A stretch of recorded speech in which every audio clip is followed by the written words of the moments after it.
Honoring music. Honoring television.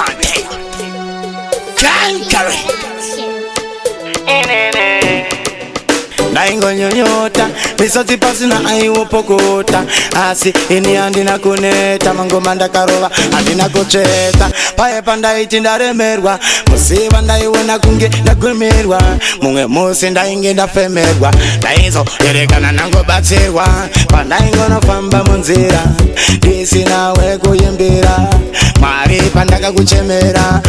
nasi zondiendera kufamba kutamba vange vachiti zvechamba asi nasi uno vanojamba pamwe pachozoramba asi ndongoramba ndichivatemi Mwari zvamunenge mandipa ndinotenda kuti ndozviripo inyika nenyika ndatoenda makandipa chipo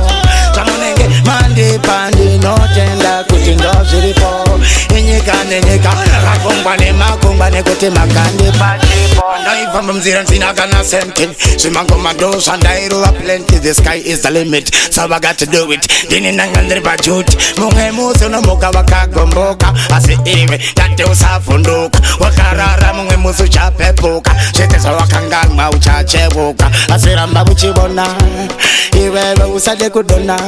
Mwari varipo iwe unopona saka ndotenda denga andikumirwenera Mwari varipo imi Mwari zvamunenge mandipa ndinotenda kuti ndozviripo inyika nenyika ndatoenda makandipa chipo zvamunenge mandipa ndinotenda kuti ndozviripo inyika nenyika makongwa nekuti makandipa Mwari zvese ndaiti ndinozvigona ameno mushonga yavainong'ona asi ndine machena ndaiona ndichingoti naMwari wangu nozvigona unomirira yako nguva iwe ramba riva uchiteya kunyangwe namo ikakorova Mwari variko iwe ngoreva muna matu kupuka mamapine kokura Mwari varipo ukatsinzinya nyange mamepo zvida kutosura zvichangoyendeka ini ndandiri munhu wekupopota nzandakwanisa kubhadhara chitopota